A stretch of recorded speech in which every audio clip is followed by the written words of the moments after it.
Assalamualaikum warahmatullahi wabarakatuh. Alhamdulillah, alhamdulillahirabbil alamin. Wassalatu wassalamu ala Rasulillah wa ala alihi washabbihi ajmain. Pertama, puji syukur kepada Allah, Tuhan semesta alam, Tuhan yang menghidupkan dan mematikan kita, di atas segala kurnia yang diberikan kepada kita, terutama nikmat yang besar, nikmat iman, Islam dan ihsan. Selawat dan salam kepada Rasulullah, Rasul yang ummi, Rasul yang telah menyelamatkan fitrah kita manusia. Saya mengucapkan terima kasih kepada pengerusi majlis, Akhi Syarif, dan juga yang dihormati Tuan Hasan, Tuan Lah TSTL selaku founder alfikrah.net, dan juga Ustaz Muhammad Yaakob Muhammad Yunus yang biasa kita panggil Ustaz Akop. Kemudian juga Cik Khairul Abu Anan, Ustaz Khairul atau Abu Adan selaku bendahari alfikrah.net. Alhamdulillah hari ini walaupun hujan, kita telah pun sampai ke kumpulan media Karangkraf. Dan saya sebenarnya tak sangka diorang ni pasang malam-malam. Walaupun saya tuan rumah di sini, saya tak tahu pun ada gambar dekat sini, kan? Jadi bila pagi datang, siap dengan gambar. Dan gambar Kak Seri ni memanglah cantik. Mana Kak Seri? Tapi gambar Ustaz Zahrudin tu handsome lah. Cuma gambar saya tu tak tahulah, adakah gambarnya lebih handsome daripada orangnya, atau orang lebih handsome daripada gambar. Apapun terima kasih, ini memudahkan. Sebab ni dari dekat-dekat pilihan raya ni perlu banyak gambar ni. Jadi Alhamdulillah, terima kasih di atas saya kira pagi ini bukan memberi ilmu lah, tapi sedikit pengalaman selaku orang yang terbabit langsung dalam dunia kewartawanan, dunia penulisan dan dunia persurat kabaran. Saya sangat bersyukur dan bertuah. Pertama, hari ini saya sebaris dengan orang-orang yang hebat. Ustaz Zahrudin ni nama besar dalam negara kita. Beliau pakar rujuk dalam kewangan Islam dan penulis blog yang paling popular, dan beliau pernah mendapat anugerah media Islam, Amin, anugerah media Islam selaku penulis blog terbaik.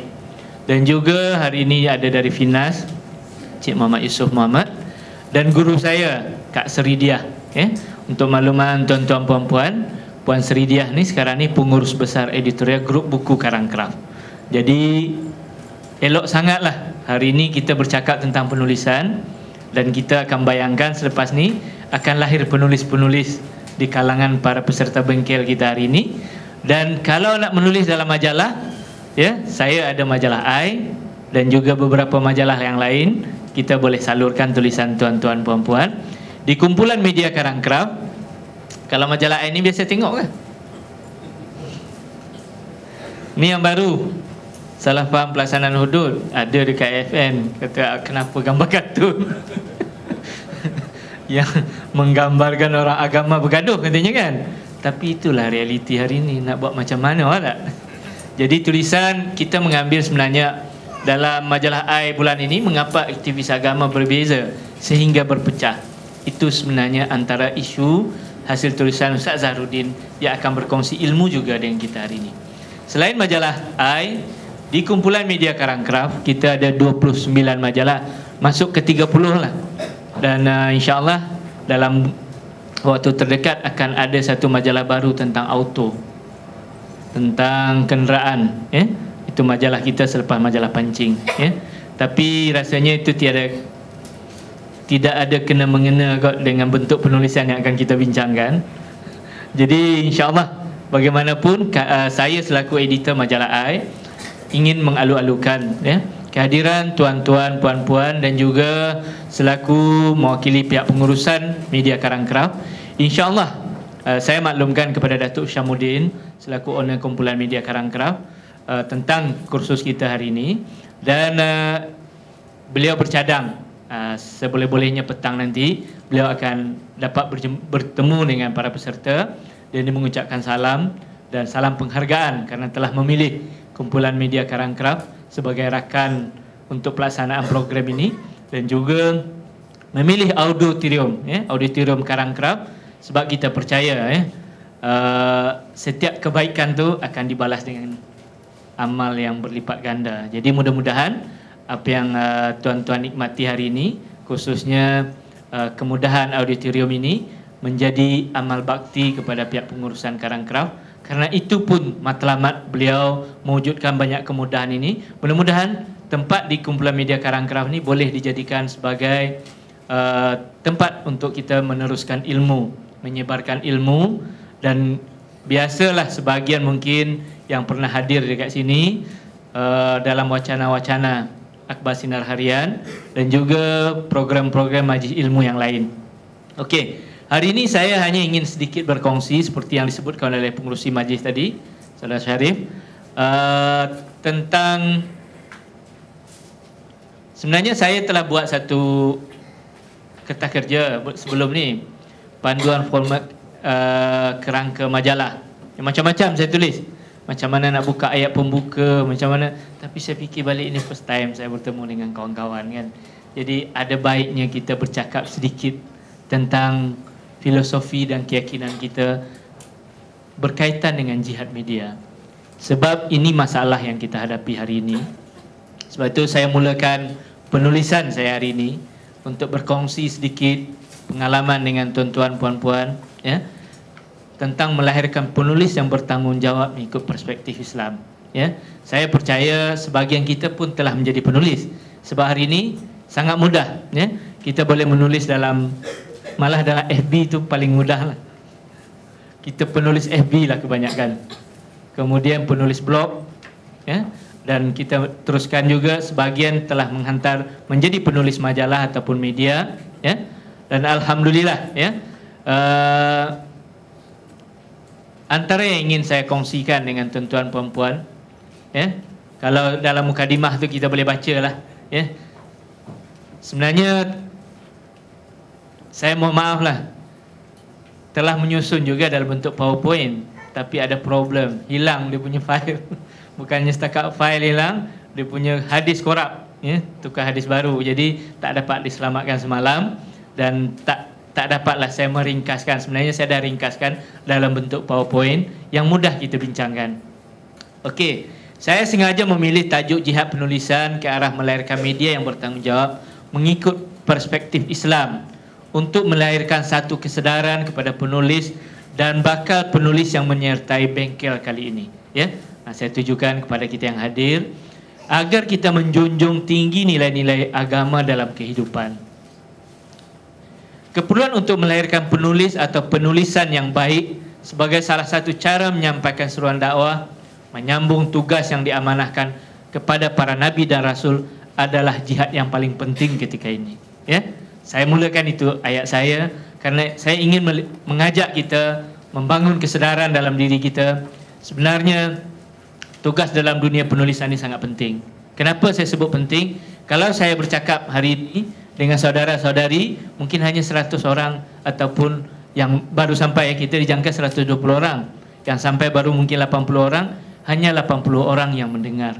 Tapi kalau saudara-saudari menulis, ya, katalah dalam majalah AI ada 30,000 pembaca kita. Ada 30,000 orang yang akan menikmati, ya, yang akan mendapat kesedaran, yang akan mendapat ilmu. Kemudian dalam penulisan yang bercetak bulan, bukan hanya 30 orang yang sudah membaca. Kalau sifatnya majalah biasanya akan disimpan, ya. Dia akan dikoleksi, ya. Kemudian dia akan dijilid. Hari ini kita membaca, kalau dia jadi koleksi, dia akan dibaca pula oleh anak-anak kita, generasi kita selepas ini. Malah setengah universiti, ya, dirujuk, ya. Di library itu dibuat binding, dirujuk, dan ada setengah assignment tu merujuk majalah-majalah dan media-media. Jadi sebab itu penting penulisan ini. Lebih-lebih ketika ini juga kita tahu, ya, peperangan bukan dalam kebanyakannya dalam peperangan fizikal, ya, tetapi penjajahan hari ini adalah penjajahan minda dan keyakinan yang lahir, yang kebanyakannya datang dalam bentuk media. Sama ada media cetak, media elektronik, media baru, media lama, itu adalah bentuk penjajahan dan itu adalah bentuk peperangan hari ini. Bagaimana memenangi peperangan ini? Memenangi tak ada pilihan. Kita kena memberi kesedaran kepada masyarakat kita, kepada rakyat kita tentang, terutamanya tentang keyakinan dan pegangan yang benar dalam Islam. Pegangan yang benar seperti yang kita semua faham, yang bersumberkan kepada Al-Quran dan Sunnah, yang telah ditunjukkan oleh golongan-golongan salaf, dan inilah yang menjadi intipati kepada usaha Karang Keram menerbitkan majalah AI. Dan untuk makluman tuan-tuan juga, insya-Allah dalam keluaran yang akan datang, kami bercadang untuk bermula dari bulan Januari, kita akan tebalkan lagi majalah AI menjadi 132 muka surat, dan bermakna kita akan lebih banyak lagi ruangan ataupun ruang-ruang yang boleh disumbang dan ditulis, 132 muka surat maknanya lebih tebal dari solusi, kemudian semalam saya hadir dalam satu pelancaran majalah baru Q&A daripada Galeri Ilmu, dan saya melihat itu antara usaha-usaha yang dibuat oleh pelbagai pihak, bagaimana kita menawarkan bentuk-bentuk media yang lebih baik yang boleh menjadi alternatif. Untuk mencapai objektif tersebut, saya cuba menggariskan beberapa perkara dalam media, khususnya berkaitan kod etika media dan media Islam, asas kewartawanan Islam, peranan wartawan muslim, dan sifat-sifat penulis yang baik, ataupun penulisan yang baik. Mudah-mudahan pembentangan ini dapat menggugah para peserta bengkel ke arah melahirkan media yang berperanan mengikut perspektif Islam. Diharapkan peserta bengkel penulisan yang hadir kali ini terdorong untuk turut sama menulis dalam media, sama ada akhbar dan majalah-majalah yang terdapat di negara kita, khususnya yang terbit di bawah bumbung kumpulan media Karang Keram. Itu yang seperti yang saya sebutkan tadi. Jadi hari ini kita dah hadir dan sudah sedikit mengenali majalah di bawah bumbung Karang Keram, dan tuan-tuan juga boleh melihat, kita ada mall Karang Keram di sebelah sana. Itu semua yang kita jual itu adalah produk Karang Keram.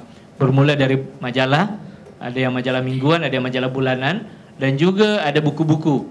Jadi kita ada pengurus besar buku kita hari ini, dan tuan-tuan juga boleh menulis manuskrip hari ini, insya-Allah, dan Ustaz Akop antara penulis kita lah.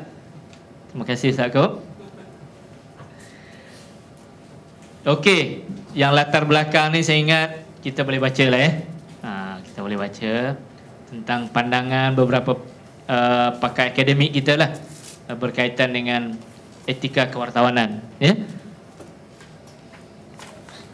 peranan media.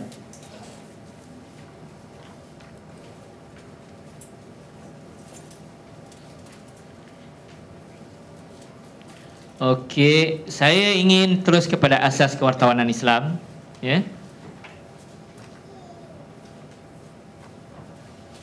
Cuma dalam kertas kerja ni saya mohon maaf lah, ada beberapa hadis sebenarnya, ada perawinya, tapi ada saya sebutkan maksud hadis yang tak sempat dimasukkan. Jadi sebenarnya kalau dalam etika penulisan bertulis ni tak boleh ni. Kalau dalam majalah kita tak buat macam tu, dalam buku pun kita tak buat. Kita akan masukkan. Kalau hadis tu dalam majalah AI itu kita sebut lagi nombor hadis tu, supaya itu adalah dari segi autentik. Asas adalah tunjang nadi yang memberi cengkaman kekuatan kepada sesuatu perkara atau benda. Rumah tanpa asas, tiang-tiang seri pasti akan runtuh. Pokok tanpa cengkaman akar tunjang yang kuat pasti akan rebah dipukul ribut. Penemuan dan dapatan tanpa diasaskan kepada kaedah penyelidikan yang baik, besar kemungkinan tidak akan diterima. Begitu juga hujahan dan pendapatan tanpa fakta dan logik akal. Maka kewartawanan Islam itu perlu dilihat daripada kata Islam itu sendiri, konsep dan pengertiannya. Itu saya mulakan dari situlah. Okey. Dan ini saya rasa terlalu akademik lah untuk kita bincangkan.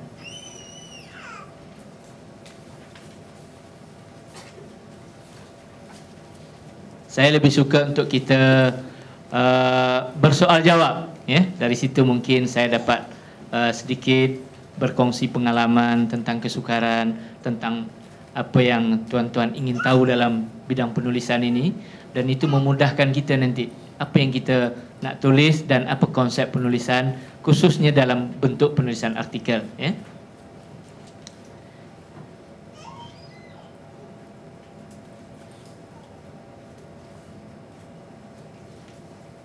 Okey, saya sentuh juga di sini, kewartawan ada kaitan dengan tugas wartawan lain, iaitu tugas yang berkaitan dengan proses penerbitan, penulisan di media cetak dan atau elektronik.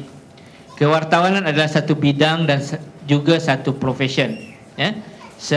Sesuatu profession itu biasanya diiktiraf sebagai profession jika ia antara lain juga jika ianya memiliki satu kesatuan yang sah di mana ahli-ahlinya bergerak mengikut perlembagaan dan peraturan yang digariskan oleh kesatuan dengan mengikut mereka ke arah mencapai objektif tertentu. Ini pun terlalu akademik lah, ya. Ini bolehlah saudara-saudari baca sebagai knowledge, ya. Saya gariskan ini bukan apa, knowledge kita tentang etika kewartawanan yang ada, yang kita tahu sebenarnya etika kewartawanan kita cukup banyak dan tak perlu ada penulisan-penulisan yang berbentuk fitnah, Kalau kita baca etika kewartawanan dalam negara kita sendiri, tidaklah kita sentuh dari segi tuntutan Al-Quran dan Sunnah.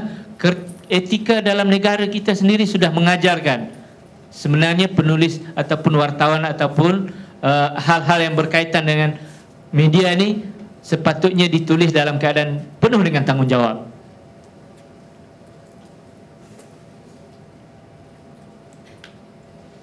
Okey, saya masuk kepada wartawan Muslim,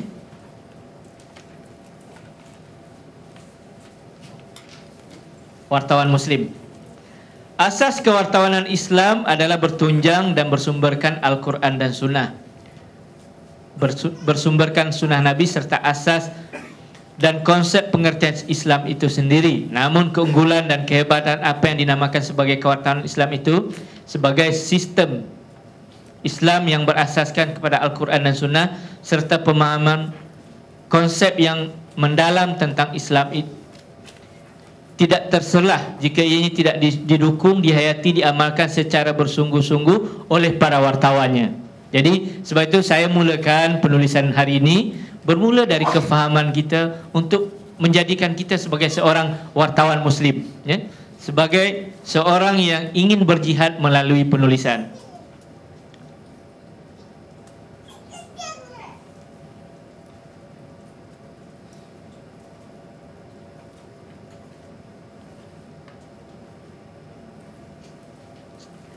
Okey, Sakop, rasanya yang di depan-depan tu terlalu akademik dah, Sakop. Itu lebih kepada knowledge sebab kita bercakap tentang penulisan artikel, kan. Jadi at least tuan-tuan puan-puan dapat sedikit knowledge yang berbentuk artikel, ya, untuk saya berkongsi, ya, dengan tuan-tuan puan-puan sebagai peserta hari ini. Dan saya akan mulakan dari sifat-sifat penulis yang baik, yang lebih kepada itulah yang menjadi keinginan saya berkongsi dengan tuan-tuan puan-puan untuk kita mulakan apa pegangan kita sebagai penulis, sebagai wartawan ataupun sebagai orang yang ingin terjun berkongsi ilmu kepada masyarakat melalui penulisan. Okey, tulisan yang baik mengikut ukuran Islam umpama buah yang manis. Buah yang manis adalah hasil akhir selepas menanam, menjaga, membaja sepohon pokok yang mempunyai akar, batang, daun, dahan dan bunganya. Oleh itu memperkatakan soal buah tanpa mengkaji struktur pokok dan proses kehidupannya secara keseluruhannya adalah tidak lengkap. Begitulah tulisan yang baik, ya? Begitulah tulisan yang baik. Ia merupakan kombinasi antara hasil kerja penulis dengan apa yang ada dalam dirinya. Saya menisbahkan begitu, ya? Apa yang kita tulis itu sebenarnya apa yang ada dalam diri kita. Begitu justru memperkatakan sifat-sifat penulis yang baik mesti melibatkan seorang diri penulis, matlamat dan pendekatan penulisan, proses menulis, akhirnya sifat yang perlu ada pada setiap sesebuah tulisan itu dinilai dengan hasil penulisan Islam yang baik. Tulisan mempunyai roh dan jasad, keduanya perlu diperkemaskan. Penulis telah terbukti sebagai satu jalan, ya. Penulisan telah terbukti sebagai satu jalan yang berkesan untuk menegakkan Islam di peringkat awal Islam lazimnya penulis telah menyambung lidah Nabi, ya.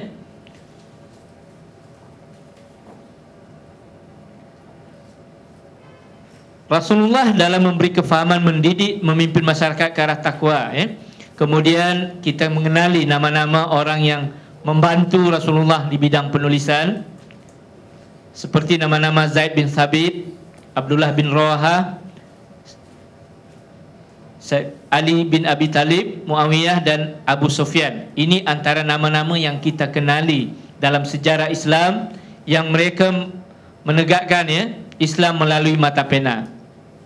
Dengan adanya penulisan, umat Islam akan mudah melaksanakan apa yang diperintahkan Allah, seperti mana dalam surah Iqra, catatan-catatan wahyu yang dibuat di atas tulang belulang, kulit kayu dan kulit binatang itulah akhirnya dikumpulkan menjadi susunan Al-Quran yang ada di hadapan kita hari ini. Langkah ini bukan saja memerlukan keikhlasan dan ketelitian, tetapi juga memerlukan satu kaedah yang sistematik serta perancangan yang baik dan konsisten. Ilmu dalam Al-Quran itu yang mengalir terus melalui lidah dan tinta para tabi'in, ya, dan para ulama salaf hingga ke akhir zaman seperti kita. Kitab demi kitab dikarang, pancaran ilmu itu tersebar dari satu generasi kepada satu generasi dengan lancar dan berkesan, ya. Justru tidak heran ada ungkapan menyebut tinta para ulama setimbang dengan darah para syuhada. Itu pentingnya penulisan yang ingin kita lahirkan melalui bengkel kita. Mudah-mudahan akan lahir tinta-tinta para ulama, ya, tinta-tinta para penulis hari ini yang ditimbang, ya, dengan darah para syuhada.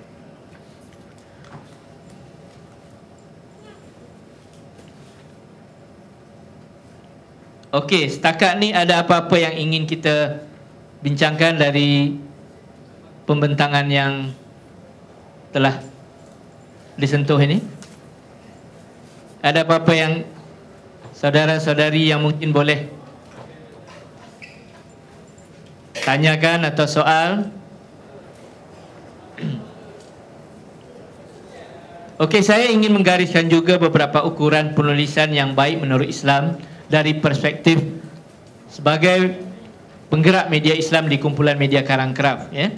Tulisan yang baik menurut Islam adalah tulisan yang menepati kehendak Allah dan Rasulnya. Ia tidak bercanggah dengan syarat sama ada dari segi matlamat, pendekatan dan proses penghasilannya, ya. Keseluruhan penulisan yang baik membawa mesej dakwah dan tarbiyah. Ia membawa kesedaran, kefahaman dan penghayatan dan pimpinan kepada pembaca, ya. Sebab itu pada saya sebagai penggerak media Islam, kita tidak boleh meletakkan, ya, tulisan kami tidak bertanggungjawab dengan apa yang disampaikan atau ditulis oleh penulis, ya. Sebab bagi kita bertanggungjawab, ya. Sebab apa yang ditulis, apa yang dicorakkan dalam penulisan itu adalah mesej yang ingin disampaikan kepada pembaca, ya. Yang orang yang bertanggungjawab menerbitkannya bertanggungjawab juga di hadapan Allah terhadap tulisan-tulisan yang dibaca oleh pembaca tersebut. Okey, unsur-unsur yang menggalakkan tulisan yang baik, ya, saya gariskan di sini ada penulis, ya, kemudian usaha penulisan dan tulisan. Okey, di sini kita sentuh tentang penulis, ya. Kayu yang bengkok tidak akan menghasilkan bayang-bayang yang lurus, ya. Maksudnya penulis adalah pendakwah, ia adalah pejuang yang berusaha mengubah masyarakat ke arah Islam. Oleh itu mesti terlebih dahulu ia berubah. Jika tidak, ia tidak akan dapat mengubah masyarakat. Malah perkara sebaliknya akan berlaku, ia terikat dengan kehendak manusia bukan dengan kehendak Allah, ya. Sebab itu tuan-tuan dan puan, pengalaman kami menerbitkan majalah AI tidak mudah, ya. Kita mendapati di internet, ya, kadang-kadang maklumlah dalam masyarakat kita ni terlalu mudah melabel, ya. Dan akhirnya ada tulisan-tulisan label-label yang diletakkan dalam majalah AI, ya. Dan setengahnya itu mengatakan, ya, majalah ini lidah kepada setengah golongan, setengah pemikiran, ya, setengah aliran pemikiran, ya. Tapi bagaimanapun alhamdulillah kita masih bertahan dengan konsep kita sampai ke hari ini, walaupun ada label-label dan ada tuduhan yang kita rasa tidak seperti itu yang kita maksudkan dalam penulisan dan penerbitan kita, ya.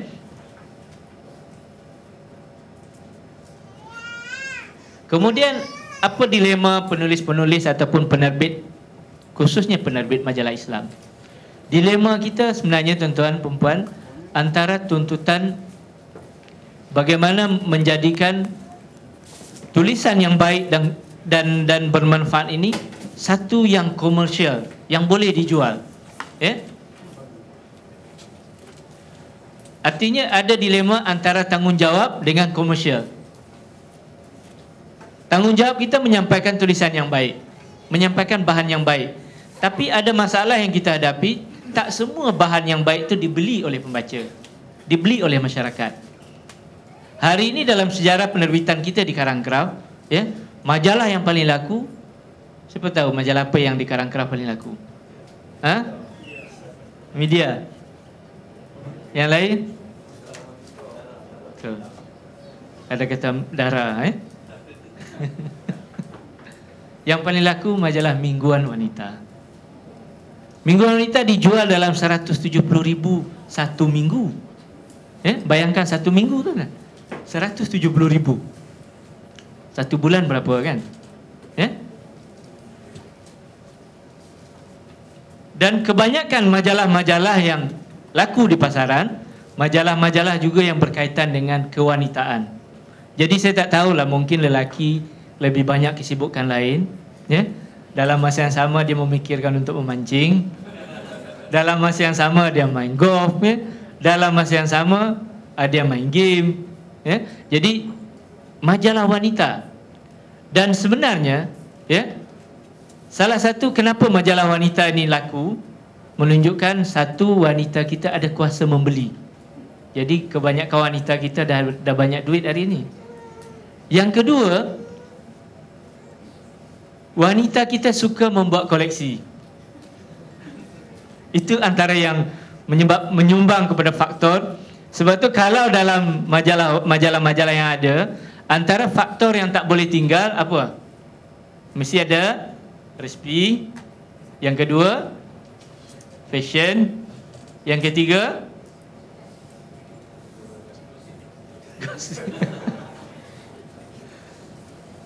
yang ketiga deko. Dan tiga-tiga tu perkara yang dekat dengan kaum wanita, ya?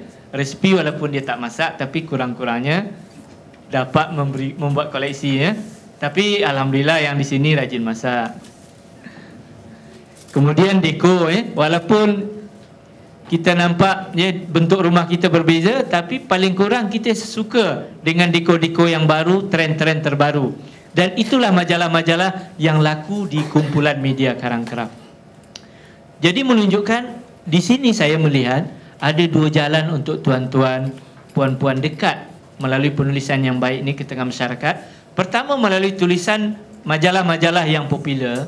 Sebab itu saya menggalakkan, kalaulah kita ada, ya, kemampuan untuk menulis, jangan hanya menulis dalam majalah I. Sebab majalah I ini dianggap majalah I itu orang-orang yang insaf katanya. Jadi orang-orang yang ada kesedaran Islam, ya, orang-orang yang ada perbahasan academician dan juga yang ingin mendalami bentuk-bentuk panduan. Tapi kalau kita boleh menulis dalam majalah remaja, bayangkan, itu adalah sasaran dakwah yang paling tepat untuk kita dekati, ya. Golongan mereka yang masih belum dapat panduan, masih lagi suka dengan perkara-perkara yang kadang-kadang tak dekat dengan agama, ya. Tapi kalau kita boleh menyumbang tulisan, ya, tuan-tuan boleh menulis dalam bentuk penceritaan yang baik, kisah-kisah yang menarik, ya, yang ada nilai value kesedaran. Saya rasa sentuhan itu akan mendapat manfaat, akan lebih diterima, lebih-lebih kalau yang menulis itu golong-golong muda, ya. Kalau kita sakop 40-an ni kadang-kadang tak berapa. Yalah, sakop. Pengakuan ikhlas daripada sakop. Ya. Tapi adik-adik yang muda, ya, yang masih 20-an, 30-an, yang masih remaja, yang masih belasan, ya, boleh menulis dalam keadaan yang baik, ya, dibaca oleh remaja-remaja kita. Bermakna itu adalah, saya sebut ini sebagai nak menggugah kita. Sebenarnya banyak ladang dakwah kita di Karangkraf. Tuan-tuan, puan-puan boleh menulis di mana-mana majalah, dan saya boleh bantu untuk kenalkan dengan editor-editor, carikan ruang-ruang yang baik, ya. Sebab tu kita ada sebahagian penulis-penulis kita, macam Ustaz Aakob bukan hanya menulis dalam majalah AI, juga menyumbang dalam yang lain. Begitu juga Kapten Hafiz Firdaus, kita carikan ruang-ruang yang baik untuk beliau di majalah kita, dalam majalah Pak Enma, dalam majalah Keibubapaan, dalam majalah Keluarga. Jadi saya yakin dan percaya kita yang hadir hari ini juga boleh menyumbang ke arah mereka yang telah pun kita sebutkan tadi. Ustaz TSTL pun juga pernah menulis dalam beberapa majalah kita, khususnya majalah AI. Dan saya sekali lagi saya menggugah kita yang hadir ini untuk kita berkongsi nanti ilmu yang ada, pengalaman yang ada sehari kita di sini bersama dengan majalah di kumpulan media Karangkraf. Okey, saya bagi ruang untuk kita bersoal jawab sedikit untuk menghidupkan, takut boring lah sebab tak ada presentation kan.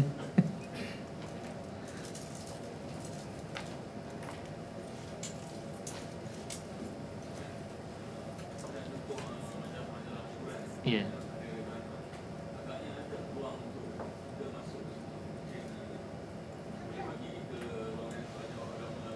Ya.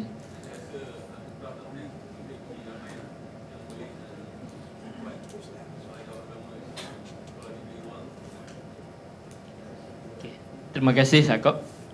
Saya hanya ingin sedikit berkongsi jugalah tentang apa yang ada di Karangkraf. Karangkraf ni satu penerbitan yang telah berusia 33 tahun ni. Kita mempunyai 1,500 staf selain majalah-majalah yang disebutkan tadi. Dan kekuatan di kumpulan media Karangkraf ni, kita juga pencetak terbesar di Malaysia.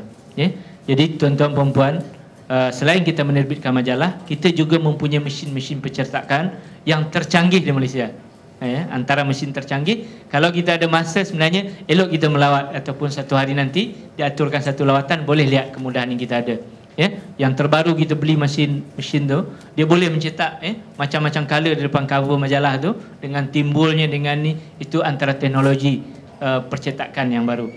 Balik kepada soalan Ustaz Aakob, antara majalah yang kita ada, majalah media hiburan. Okey, saya nak gambarkan juga ada satu transformasi, ada satu keinginan memandangkan majalah kita berbahasa Melayu, digerakkan oleh orang Melayu. 98% staf kita di Karangkraf adalah orang-orang Melayu, dari 1,500 yang saya sebutkan tadi. Maknanya majalah kita adalah mempunyai kedekatan dengan agama, dengan Islam, walaupun sebahagian konsep majalah itu bukan berbentuk agama. Dan ketika Datuk Syamuddin tersentuh untuk membuat satu transformasi dalam pengurusan, sebab itu beliau undang ESQ, datang kursus, buat kursus ke Karangkraf, dan semua staf ikut kursus tu, berlaku perubahan. Ada nilai yang masuk ke dalam diri staf Karangkraf, dan akhirnya masing-masing ada kesedaran untuk membawa majalah dan juga pengisian majalah ni ke arah yang lebih dekat dengan masyarakat yang berbentuk nilai-nilai keagamaan. Sebab itu saya percaya, berbalik kepada apa yang Ustaz Aakob sebutkan tadi, editor di media hiburan juga ada nilai, ada keinginan untuk membawa value tersebut. Cuma kadang-kadang dia tak bertemu formula tu, macam mana dia nak ngisi?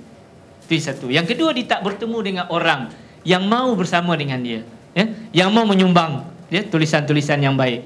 Jadi kalaulah apa yang Ustaz Aakob sebut tadi, kita boleh approach. Saya boleh jumpa dengan Min Tahrin, editor majalah media hiburan, untuk kita dapatkan slot. Sebab itu pernah berlaku dulu, pernah juga wujud dulu, ada slot-slot keagamaan, sentuhan rohani, cahaya rohani, dan mungkin juga soalan-soalan yang berbentuk mudah dalam agama, yang saya yakin dan percaya pembaca media hiburan pun mahu tahu. Sebab pembaca media hiburan juga adalah orang Melayu Muslim, yang membacanya. Jadi mudah-mudahan usaha yang Ustaz Aakob sebut tu boleh kita tanyakan dengan editornya. Dan juga saya yakin dan percaya, seperti yang saya sebut tadi, ada mission yang ingin dibawa oleh sebahagian besar di dalam staf Karangkraf untuk membawa nilai-nilai yang baik ke tengah masyarakat. Sebab tu Karangkraf, kalau kita dengar setiap pagi di Karangkraf ni lagunya, kita ingin membuat perubahan, lagu mencorak minda, dan juga membangun jiwa. Itu antara misi dan visi yang ingin dibawa oleh Karangkraf. Jadi insya-Allah di pihak kami kita akan panjangkan kepada majalah-majalah yang berkaitan, dan adalah lebih baik ya, Sakup, kalau saya punya impian penulisan-penulisan yang baik ni masuk ke majalah-majalah yang marketnya banyak di kalangan remaja, sebab kita menghadapi krisis identiti banyak di kalangan remaja ya. Masalah yang kita hadapi banyak di kalangan remaja, salah satunya media hiburan ya. Kalau tak kita ada majalah Klik ya, majalah Yes, kita boleh gunakan platform tersebut untuk masuk tulisan-tulisan yang barangkali akan ditulis oleh peserta bengkel kita yang hadir hari ini. Okey, Sakup? Ada yang lain?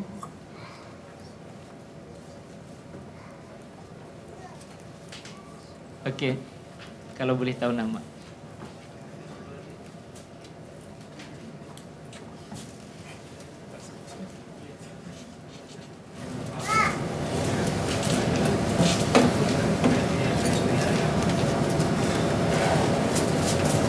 Okey, Akhil Abdul Latif dari Puchong ya. Ustaz Abdul Latif dari Puchong bertanya tentang apa kriteria ataupun bagaimana caranya untuk menyumbang artikel dalam majalah ya.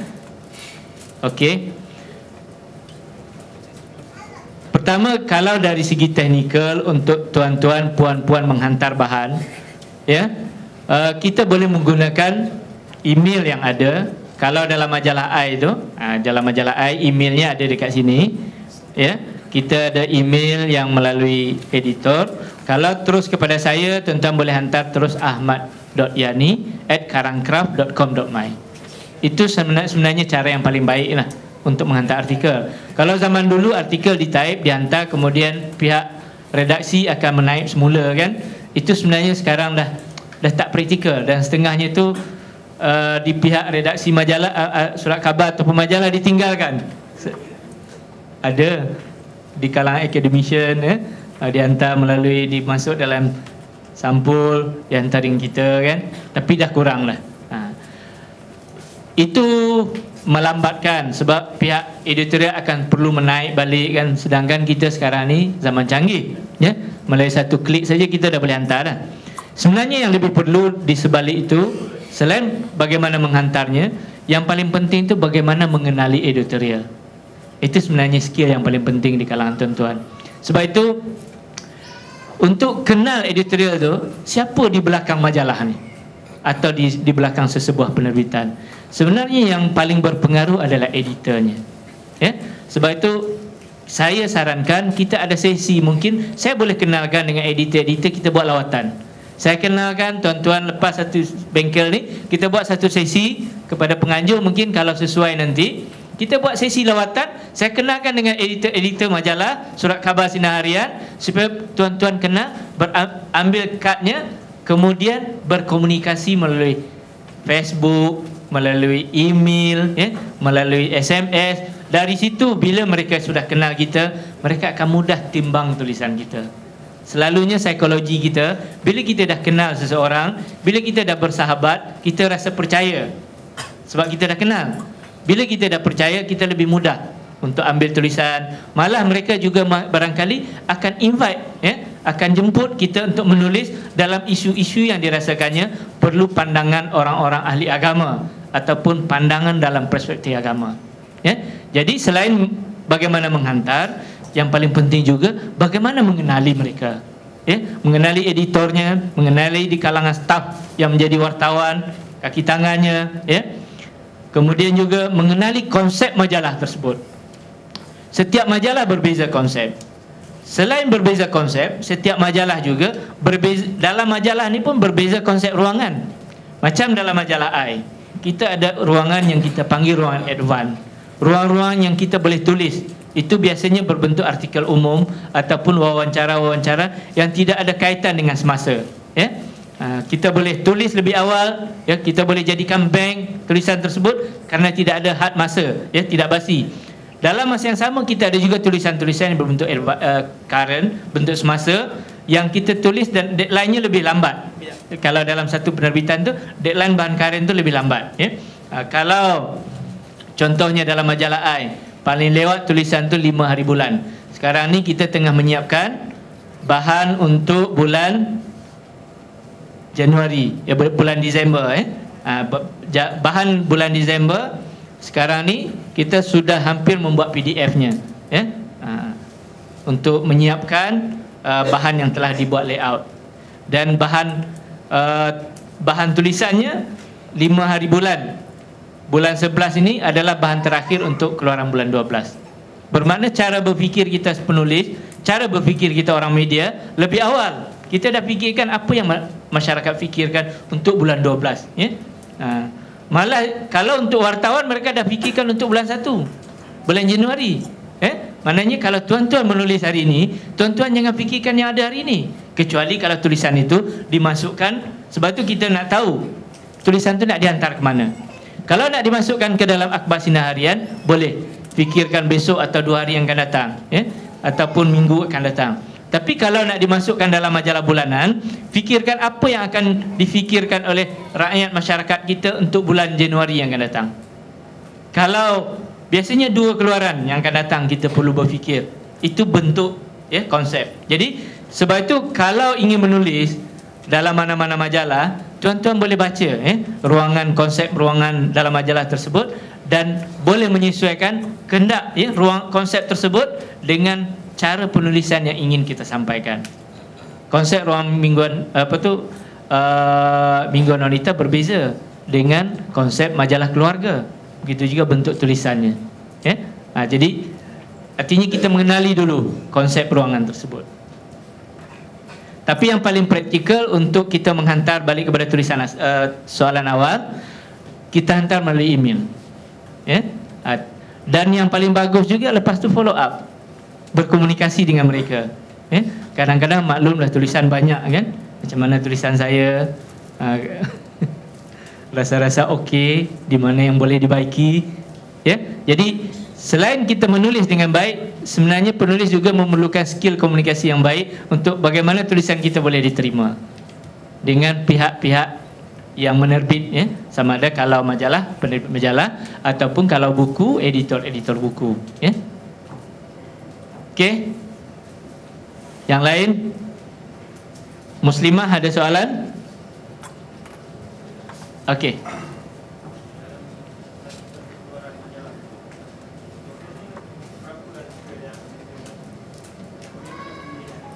Okey. Kebiasaannya kalau majalah dia memang tak galakkan penulis yang sama menulis dalam banyak artikel. Kita boleh menulis banyak artikel untuk banyak majalah. Sebab itu ladang di Karangkraf ni ladang yang baik.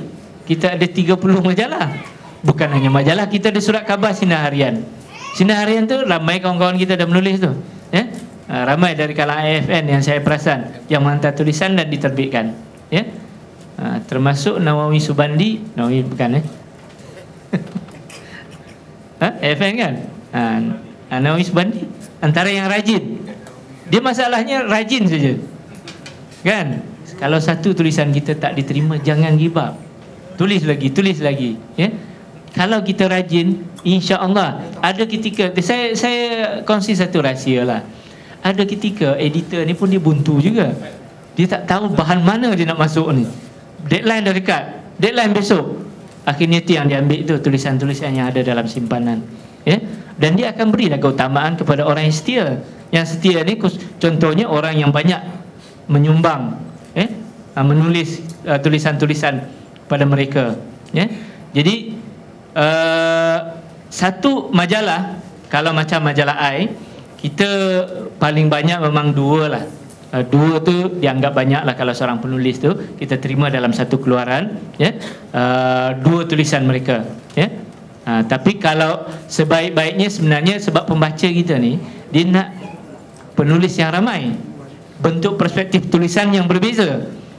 Sebab itu kita galakkan dalam tulisan, dalam setiap keluaran kita tu ramai penulis yang berkesempatan menulis, ramai penulis yang diberi ruang untuk memaparkan tulisan mereka. Jadi selalunya kalau dalam majalah, sehingga dalam majalah lain pun satu tulisan tu kadang satu keluaran satu saja. Cuma ada satu lagi, kita boleh berharap satu, kita menjadi penyumbang, ya, penyumbang tidak tetap. Yang kedua, kita menjadi penyumbang tetap, ya. Yang ketiga, menjadi kolumnis. Yang sebaik-baiknya adalah kolumnis. Bila kolumnis, tuan-tuan akan ada ruang tetap, ya, yang diberi oleh setiap penerbitan. Contoh dalam majalah Minggu Wanita, ataupun kalau majalah Minggu Wanita tu yang saya perasan Mufti Perlis, ya, antara yang kolumnis tetap, ya, diberi ruang oleh Minggu Wanita, ya. Begitu juga dalam macam ruang dalam majalah AI, Ustaz Akub adalah kolumnis tetap kita. Kapten Hafiz Firdaus, ada juga TSL berjanji jadi kolumnis. Lama dah. Tapi kita masih setia menunggu janjilah. Dan ramai kawan-kawan kita di majalah AI, ya. Dan insyaAllah bila kita tambah muka surat, kita ada 100 muka, kita akan tambah 32 muka lagi. Dan kita buat binding seperti majalah Solusi, ya. Dan kalau tebal tu mungkin lebih tebal daripada Solusi, ya, 132, Solusi 116. Bermakna ada ruang yang banyak lagi untuk tuan-tuan dan puan-puan menyumbang artikel di kumpulan media Karangkraf, khususnya juga majalah AI. Jadi yang sebaik-baiknya kita boleh menjadi kolumnis. Kalau kolumnis ni kita dah ada ruang tetap lah dekat situ, ya. Kolumnis ni sama ada, sebenarnya ramai kawan-kawan yang bertanya, dia nak ruang macam ni, siapa kita ustaz nak kita cari, ya.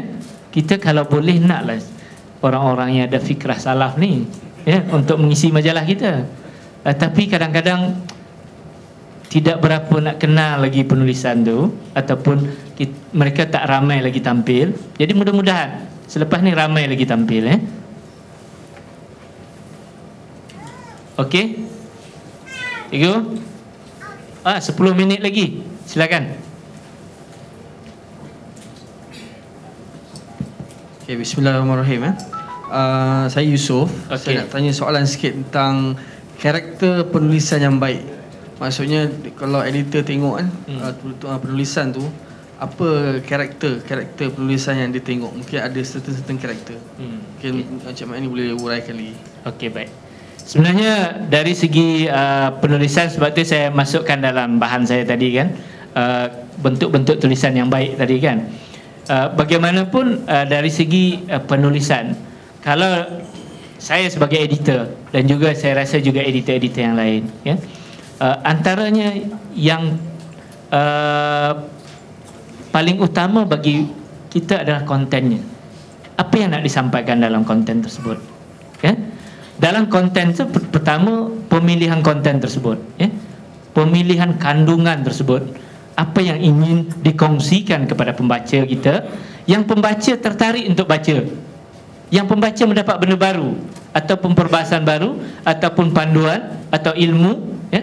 Yang kedua, dari segi kandungan yang bertanggungjawab, dari segi faktanya, ya. Kemudian dari segi, sebab itu kalau kita tengok dari segi aspek-aspek dalam penulisan, ya, sebenarnya very technical saya dah buat dah tu, tapi kita tukar, ya. Bagaimana rencana yang baik, ya?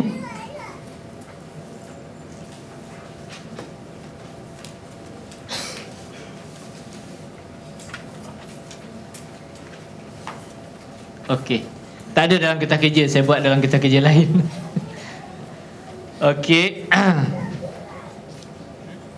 Secara asasnya, ya, secara asasnya yang kita lihat, kalau saya dalam bentuk penulisan Islam, paling penting tentu dari segi kesahihan, kandungan ilmunya berasaskan rujukan agama kan. Paling kurang editor juga mempunyai knowledge tentang itulah. Yang kedua, bentuk penulisan, ya. Kalau dalam majalah, tuan-tuan, puan-puan, bentuk penulisan kita berbeza dengan jurnal akademik.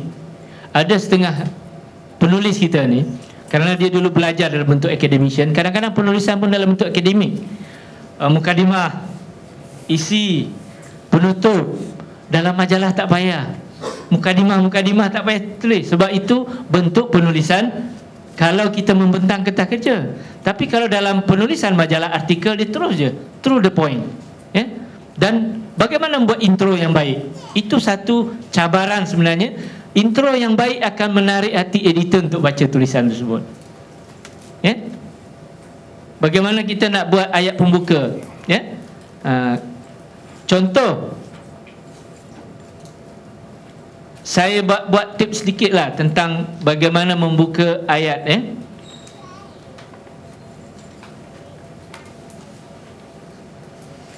Terdapat 5 jenis ayat pembuka yang boleh digunakan sebagai penulis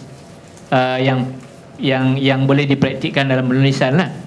Contoh dalam bentuk soalan. Pernahkah anda terfikir bahawa sihir adalah pembunuh senyap nombor 1 di dunia? Itu antara benda yang boleh menarik editor untuk baca, ya? Dan bukan hanya editor untuk menilai, pembaca pun kalau tulisan-tulisan yang menarik dengan intronya, ya, dengan pembukanya, tulisan tersebut akan baik, akan diterima oleh orang. Kenyataan mengejutkan atau statistik luar biasa, itu contoh yang kedua, ya, bagaimana membuat pembuka dalam tulisan kita.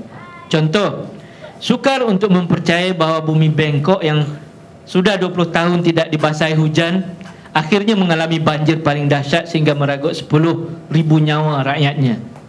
Ya, itu antara dalam bentuk kenyataan untuk kita buat intro, ya. Kemudian ada juga intro yang boleh kita buat dalam bentuk cakap ajuk. Apa bentuk cakap ajuk ni? Okey, contohnya saya tulis dekat sini. Saya relakan suami berkahwin satu lagi asalkan kami tidak bercerai. Ini contoh tulisannya. Contoh. Jangan ada yang sensitif, contoh saja. Tiada kaitan dengan yang mati atau yang hidup. Okey. Yang keempat, membuka ayat dalam tulisan kita. Kita sebut dalam bentuk naratif atau kisah atau cerita, ya. Apa contohnya? Ketika semua ahli keluarga sedang asyik menikmati minuman petang, Adam menerima panggilan telefon yang memaklumkan tentang kematian datuk kesayangannya. Itu pembuka kata juga dalam bentuk tulisan, ya. Tapi itu dipanggil dalam bentuk naratif, dalam bentuk penceritaan. Kemudian selain itu dalam bentuk deskriptif, tentang tempat atau pemandangan, itu pembuka kata. Bagaimana kita membuka satu-satu tulisan atau artikel yang ingin kita tulis. Contohnya bentuk naratif ni, pepohon yang hijau tumbuh di persekitaran kediaman milik Ustaz Muhammad Yaakob Muhammad Yunus, kelihatan segar dan sejuk mata memandang. Yang sejuk mata memandang tu bukan pokoknya melihat Ustaz Yaakob-nya sebenarnya, tapi kita nak menceritakan pokok lah dulu, kan. Okey, itu contoh, ya. Jadi saya sedikitlah berkongsi tentang tip penulisan tersebut, contoh-contoh yang boleh kita gunakan. Jadi balik kepada soalan tadi tu, dia berkaitan juga dengan konsep majalah. Jadi balik kepada mengenali konsep majalah tersebut dan buat tulisan yang menepati konsep majalah tersebut sehingga editor mempertimbangkan tulisan kita.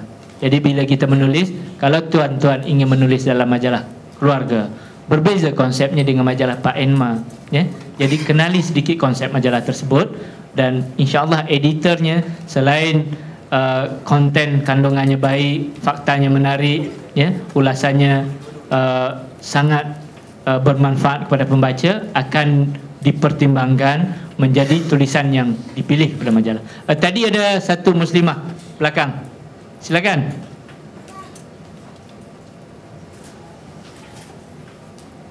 Ada mic kita? Hari ini kita buat santai sikit lah, kalau tak boring. Macam bilik kuliah pula, kan. Kita ni dah lama, kalau saya dah lama dah tak masuk bilik kuliah ni. Assalamualaikum warahmatullahi wabarakatuh. Waalaikumsalam. Nama? Saya Bushra binti Ali. Okey. Daripada Bandar Baru Bangi. Okay, pertama tak tahulah soalan ni sesuai ke tidak ke macam mana. Okey. Cuma saya tertarik tentang apa yang penceramah sebut tadi tentang dilema bagi kita untuk menulis buku ataupun artikel yang berbentuk Islamik. Dan saya dapati melalui pembacaan saya, kita melihat trend pembaca-pembaca sekarang ni suka membaca buku-buku yang kisah autobiografi kan, kisah-kisah hidup. Dan kita lihat rata-rata di Malaysia sekarang ni, kalau buku-buku yang menceritakan kisah hidup dia tu memang laris lah.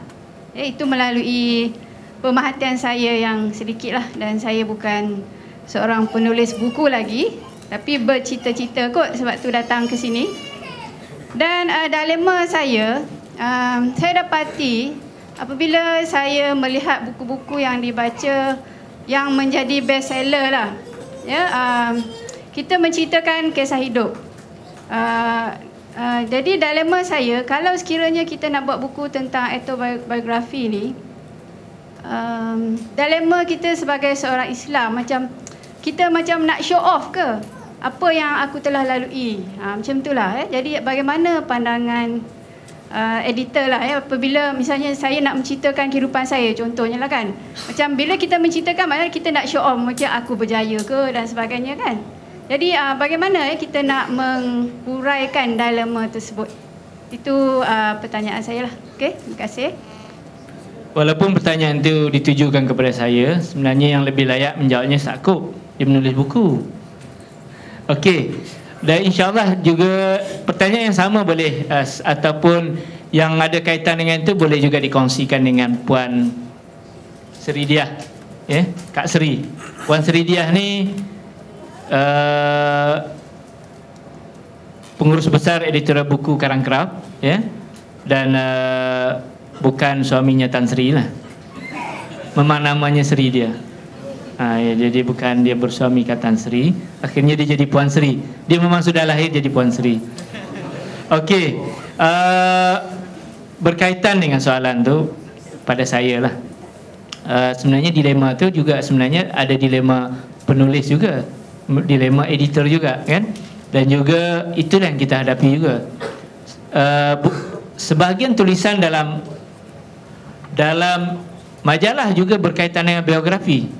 Kita menceritakan kejayaan orang, kisah orang kan, dan juga cuma cara penulisannya tidaklah selengkap, sebab itu kita kadang-kadang hanya sebut ikon, figure kan, tapi bentuk tulisan yang sama sebenarnya secara ringkasnya ditulis dalam mana-mana majalah, Cuma cara pendekatan kami menulis, kita lebih cenderung melihat sisi positif, walaupun banyak kisah-kisah gelap yang pernah mereka hadapi, tapi kadang-kadang kisah gelap ni boleh jadi fitnah kalau kita terlalu banyak kemukakan, sebab itu kita lebih suka kalaupun ada kisah-kisah yang boleh dikongsikan, yang mungkin tidak begitu indah yang kita lalui, tapi kalau kita sulami itu sebagai pengajaran, orang tak melihat kisahnya itu, tapi orang melihat iktibar di sebalik kisahnya.